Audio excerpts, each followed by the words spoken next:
morning, everybody.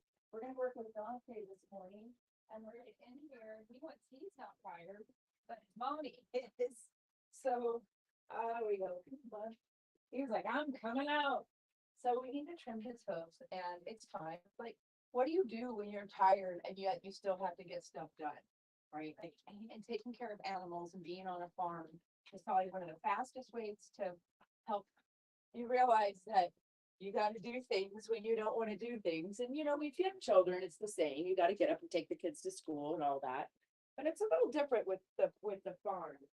There's just something about farm work and farm animals and having some kind of stewardship of the earth that that you have to do. That's really kind of really kind of a cool thing. And these guys are something about these horses that just sort of crawl into your heart. And he is definitely not tired. He's actually feeling a lot better. He had a lot of things happen recently. He had like a heavy worm load, which sounds disgusting, and it is. They eat, stuff and get parasites. It happens in humans too, but it does happen in horses a lot because they're eating like around where they poop and things like that. So he has some worm stuff going on now. Now look at him. He doesn't look so hot to trot now, does he? He looks like, wait, this isn't, I'm not sure this is what I signed up for. I said, there's nothing bad. And I kind of don't blame him because so I don't blame him because he's had a rough time. He's had a rough go of it the last few weeks. He had two of his teeth, like my dentist came out with like these bolt cutters. They were like nippers, like this long, and got all the way back because horses' teeth. I know we're doing a little cute show and tell. Horses' teeth go all the way back here in their jaw, right, and their tongues and here in their mouths.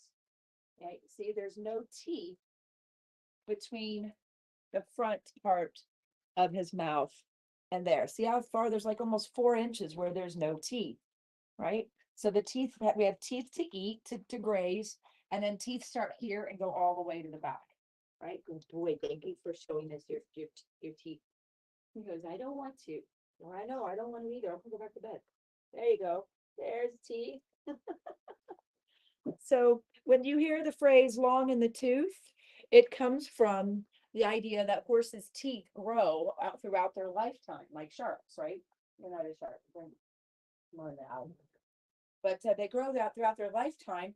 And as a result, what older horse is going to have a longer tooth. So when we say long in the tooth, it means an older horse. That's where the phrase comes from.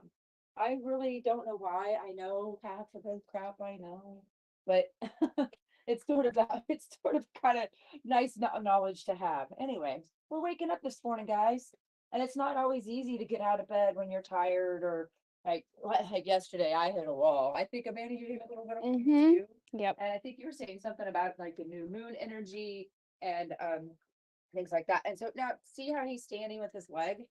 That now horses stand naturally sort of like this, like that, but his leg like that with his foot all the way down. That's indicative. That's a little bit of symptom of what he has called EPM, which is equine protozoal myoencephalitis, which is a big fancy term to say he has a parasite eating the protein around his nerves, causing paralysis, and it can kill him. If not, if it's left untreated. So he's on a very expensive medication right now. And please, for you people out there that know about EPM, if you have ideas about how to treat him and everything, please drop me a private message. Don't drop that shit in the comments because we all know what we're doing. We're all doing the best we can, which is what anybody can do. So if you have something you'd like to share about like how you've had an experience with a horse with EPM or any of these other things, just private message me. Lord knows we don't need a discussion like that going on Facebook. So I really want to think about when you hit that wall, when you're tired, you got to think about how do you get out of it? How do you pull out of it and get your head clear, get your game face on, and and get on with the day, right? And do things when you know you have to when you're tired. So see how he's standing with this foot? I'm gonna move him over here a little bit. And I'm gonna trim his feet this morning, which incidentally is not a task that takes just, it's not easy to do. It takes a lot of physical prowess. I'm basically going to be sitting in chair pose for like 20 minutes. So if you've ever done Utkatasana, where you're like this, butt down, arms up, ears, arms by your ears, so, pelvis forward. That's basically what I'm going to be doing for a while, which is why I have great hamstrings, ladies and gentlemen. But I'm tired and I don't wanna, but it's a gorgeous day and I gotta. So thank God it's a gorgeous day. What would you do if it wasn't? What would you do if it was freezing cold out? What would you do if it was hot as hell out? When the circumstances don't meet like exactly 72 and sunny, how do you respond? And it's not just about being tired, it's about being anything, about being grumpy, about being disappointed, about being anything other than in this amazing, beautiful state. So I'm gonna go get some water, and that would be my first suggestion is alkalinize and hydrate. If you're in a space where you're like, I'm a little tired, drink a big glass of water. You're absolutely dehydrated. When fatigue is definitely a sign of dehydration. And I have the bougie salty water. I bought some electrolytes, which when I looked at the ingredients, I'm like, this is just salt water, guys. I just paid $10 for salt water. When you can go get no salt or light salt to go get some electrolytes. So get some electrolytes in you, get some air, do some deep breathing exercises. I took 5 deep breaths and that's all it is. You don't have to go and like learn breath work or anything like that. Don't get too crazy about it. Just take some deep breaths. Just deep diaphragmatic breaths. And don't worry about your belly sticking out.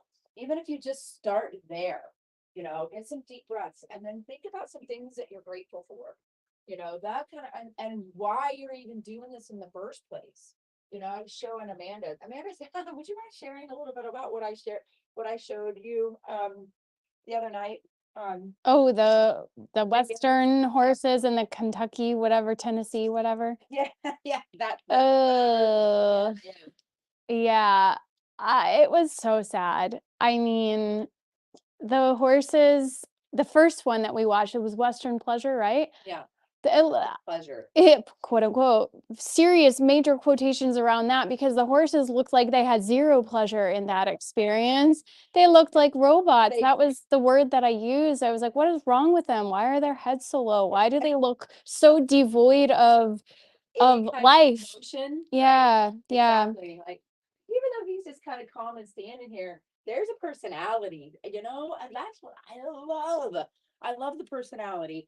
And I look at shows like that, like the Western Pleasure, and the other one she was watching was the Celebration.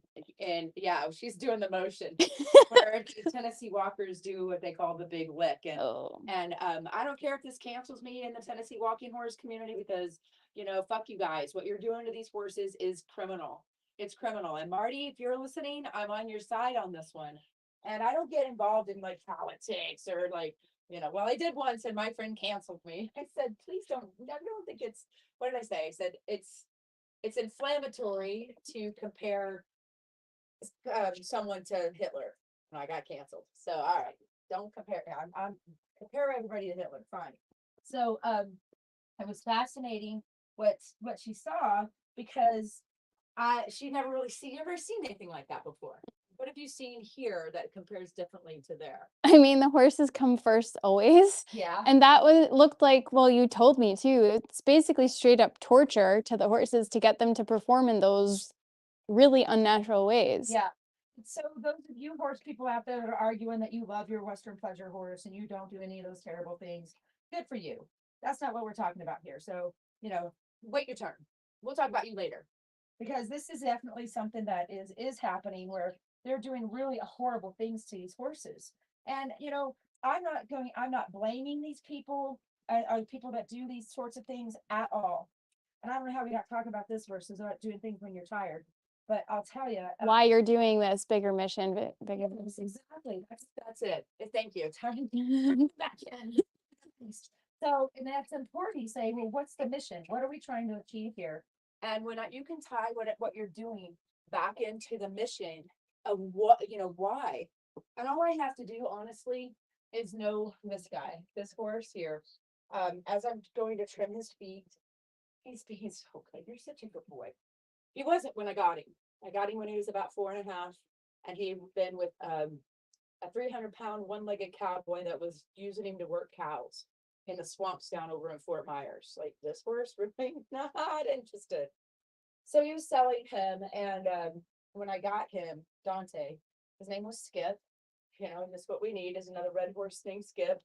And but I named him Dante, and the reason is because he was the devil horse, but I also knew that he had been through hell, so that's where his name came from. And one of his little tricks that he used to do was when I would go to go pick up his foot, I come in here and I bring his leg between my knees, and I would be here, and he would wait.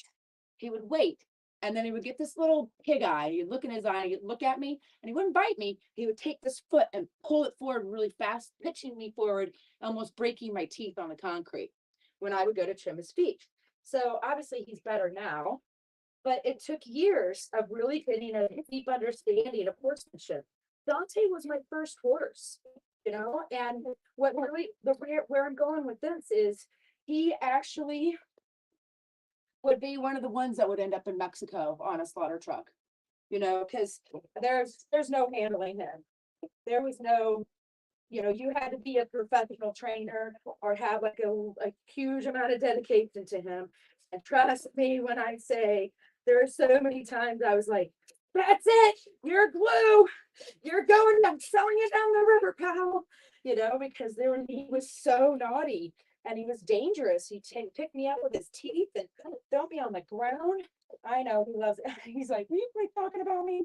Like, I don't eat paste anymore, Mom. Quit telling my stories of the James Dean days. And that's kind of how he was. He was like this, like so full of himself and so confident and just a terror. And I had some of the best, I could drop names here, but I've had some of the best horse trainers in the world help me with this horse. And to this day, I know, pal. And you wouldn't know it now because he's so brilliant.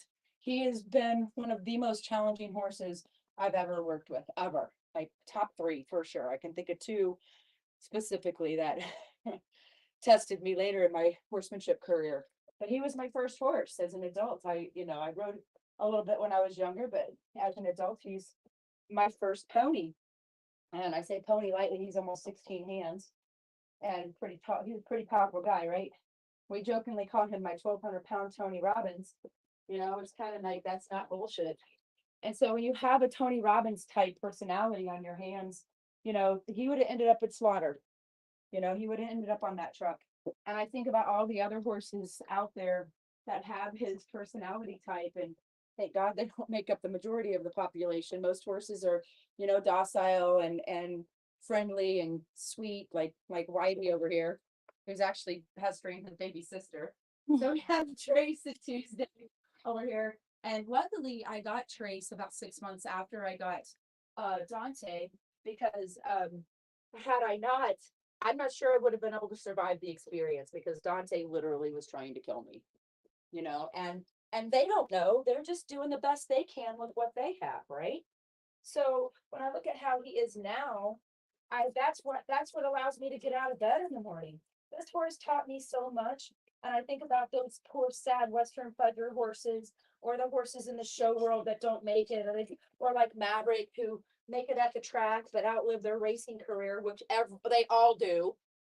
You know, the horse racing world, they retire and at like 4 and 5 years old, they're retired, you know, and I get professional athletes not having long careers.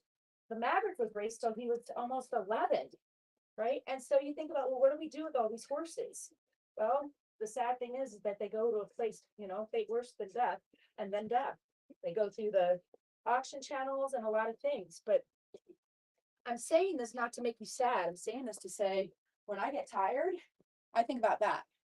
I get tired, I think about right now, there's a truck with horses on it being sent to their death that do not deserve that fate, right? And I look at Dante and say, thank God I had the fortitude. Keep your foot up here, Val. I had the fortitude to make him a priority and put his needs first, or else that would have been his fate too. You know, unless another version of me got a hold of him. And after my divorce, I almost did wheezing, you know. So I think about those kinds of things, and when I get tired, that's all that matters, is what can I do to continue to help this work with horses? And if you have a why that does not make you cry, it ain't big enough. And Martin Luther King said it best. I'm going to speak right away. You know, think about these horses being sin. A horse like him, who's helped so many people. Like, Amanda, how much has he helped you? Tremendously. Yeah. And I've only been here, what, 5.5? Yeah, like not even just a few weeks. Yeah. You know, and so you have this horse that's given so much value to so many people, and he's 23, guys. He's 23 years old. So horses, I mean, he's been retired. If he was a racehorse, you know, he'll be retired for almost 20 years. You know, what are you going to do with those 20 years? That's a long time. That's a long time. It's enough time to get married, have kids, wait for them to grow up before you get divorced. It's a whole lifetime. And that's the other thing about horses that's really spectacular. And something I just had an awareness about recently. Don't judge his haircut. He went to Supercuts. Sorry. Is that dog? Another reason why it's not like your dog. And horses are different than your dog because dogs are predators and horses are prey animals. Dogs, you know, want praise in the workshop, and horses are looking for proof. He was like, "You have to prove to me that you are my leader." And he was like, "I'm my leader. I'm all that in a bag of chips. I know what I got going on. What about you?" And so I had to learn. 2 weeks after owning him, I woke up I'd been crying in my sleep. And I said, "If this is horses, I don't know if I can do it." But it was my dream. My dream was to actually go to the Olympics in a sport called 3-day eventing. It's like triathlon for horses. So you're getting a nice, beautiful pedicure. You get a great carrier.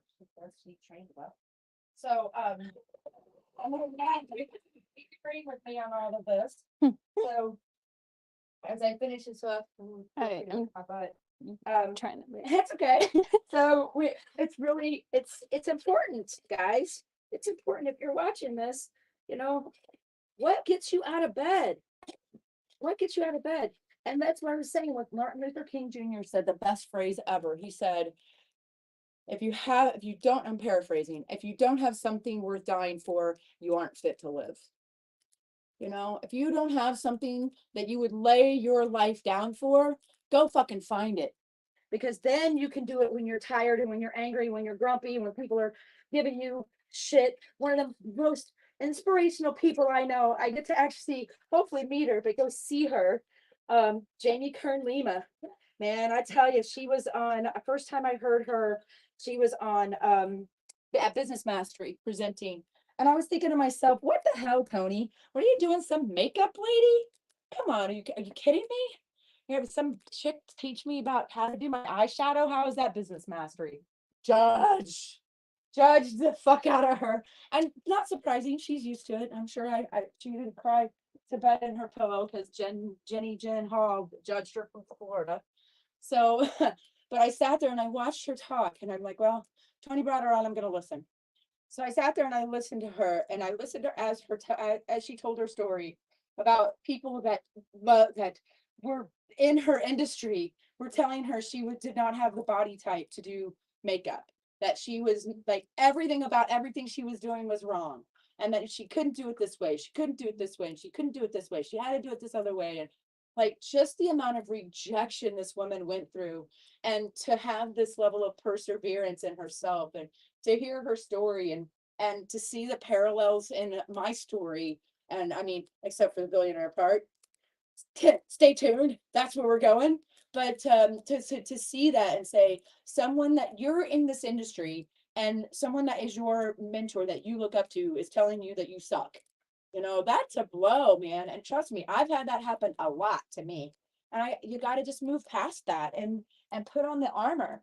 You know, I just lost some friendships, and I say lost kind of as the word of the English language, but I actually just transcended, because those, you know, you got to move past. If you're growing, you got to grow past the weeds. And I'm not saying that those friendships were weeds, because they weren't. They were there for a reason, season, lifetime. But man, when you transcend emotionally from one set of friends to another, or you get rejected, like Jamie did over and over and over with what she was doing with makeup. And at the end of her speech, when I saw about all of her success and how she just stayed true to herself, and it's like, no, this is the way I'm going to do it. I may fail, but I'm going to fail on my terms. And I said, oh, I get it. Preach, sister, preach, And I was that waitress. I was that waitress. I was a waitress at 40. Woke up to a message about my ex-husband to find out that he was a financial criminal. Right. And I had this nice, and I went and I moved in with she used to do my laundry and run my errands. And now I'm living on her sofa at 39, almost 40 years old, waiting tables. And I went and I bought a car on my signature. Like I was a country song. I lost my horse. I lost my trailer. It was ridiculous. But what I found was myself. And what I found, Whoa. what did you spook? Well, we'll find out. We'll watch the replay. What did you spook at? I didn't notice. Maybe. I'm gonna sleep over here. Oh. But that's it. But that's the thing that I think about is like when you have something that is that important that you'll wake up in the middle of the night for. Like that's it. So when you're tired, find your why. Tap back into your why. I know I'm coming. I'm just gonna move him back so you come off his rope. So I'm moving forward. Because I'm gonna put some of my hoof oil on. And then I look at this beautiful day. So if there are 3 things I would tell you, I would say tap back into your why, take a deep breath, and drink plenty of ice water and jump back in there. Those 3 things. Figure out what it is. Like this big red butt gets me out of bed, and keeps me up at night because I know that, what people learn from being around him and what people learn from his teaching style. He will teach you about certainty and boundaries. What else will he teach you? About Confidence. confidence. Mhm. Yeah, like you have to be so confident with him because he knows he's fine. What are you bringing to the table? Right? And he'll ask you. And if you don't have a clear and confident and concise answer that he can understand, guess what? He's got one because he's been sitting in his stall all night waiting for you to show up. And so if you don't have something to say to him, he will definitely have something to say to you.